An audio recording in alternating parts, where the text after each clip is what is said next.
Think about the last time someone showed up at your place without warning. Not a close friend who has seen it all before.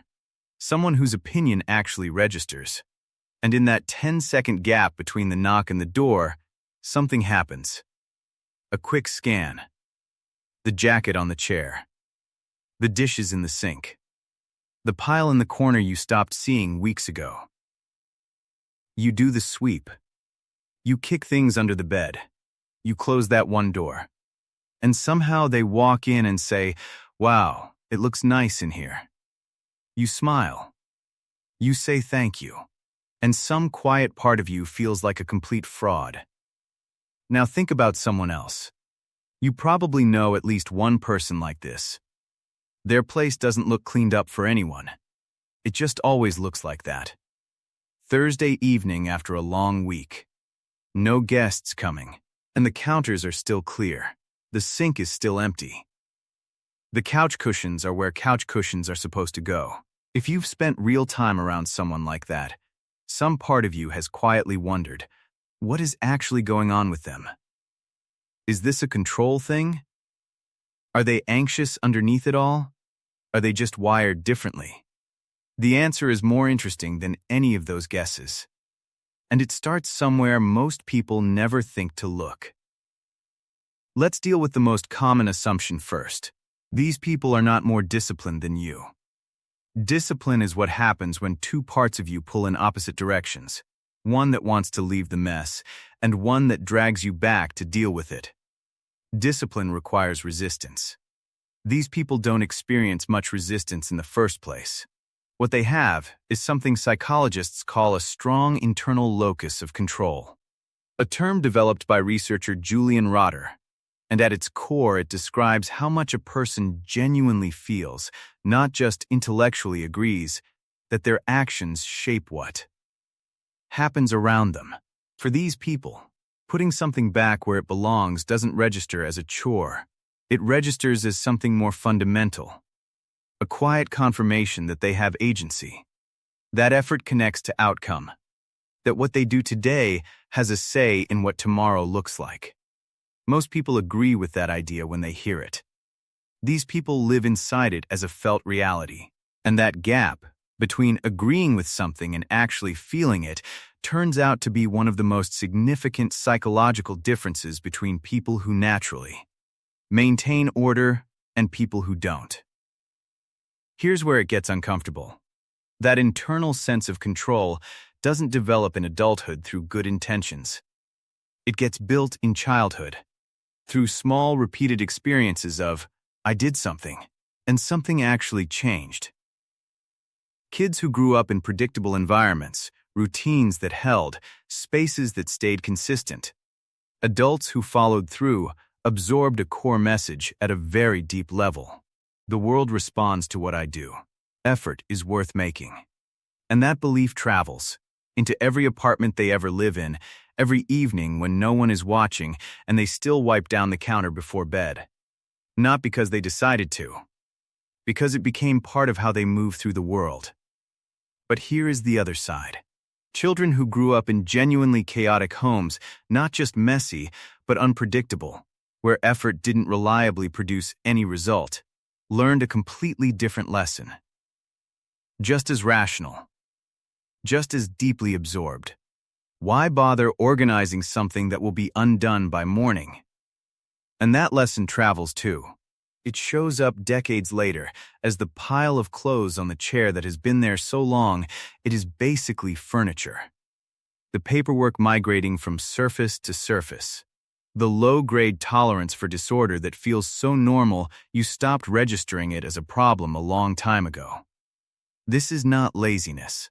It is a very old adaptation to an environment that once made effort feel pointless. The problem is, it never got updated, because no one ever showed you that it could be. Now there is a third type.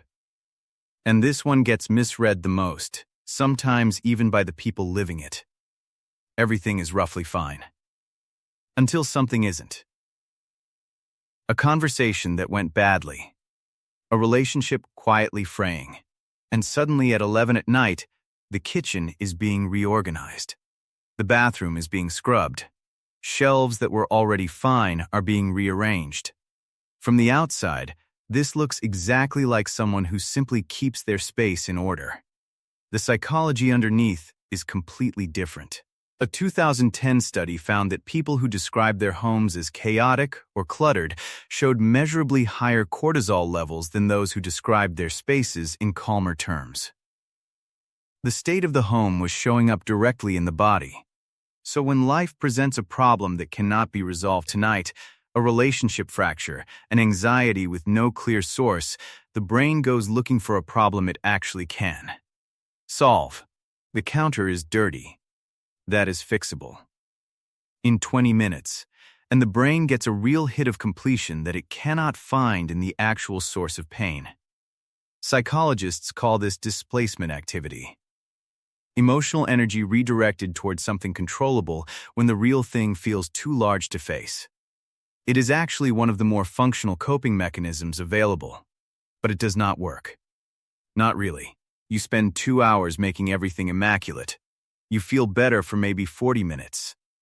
Then, the same weight settles back in. Because the stress was never caused by the mess.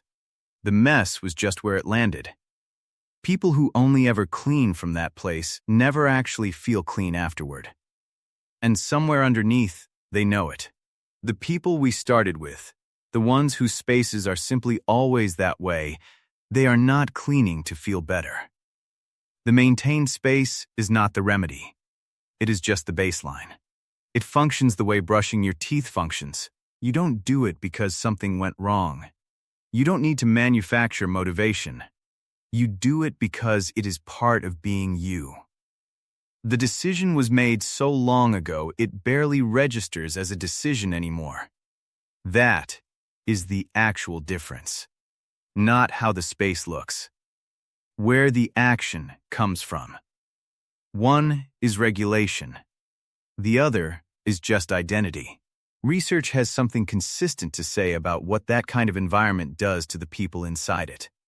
Spatial order reduces cognitive load. When there is less visual noise in a room, the brain spends less processing power just parsing the space.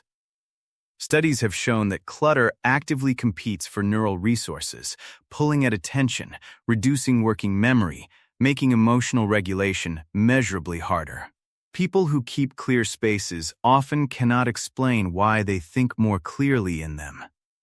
They just do. Over time, that preference becomes habit. The habit becomes identity. And the identity drives behavior without any conscious effort at all.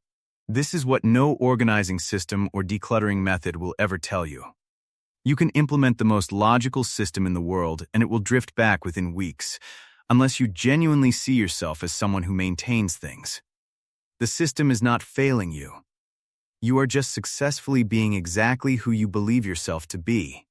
So the real question underneath all of this is not which method works or which habit to build first. It is who you believe you are.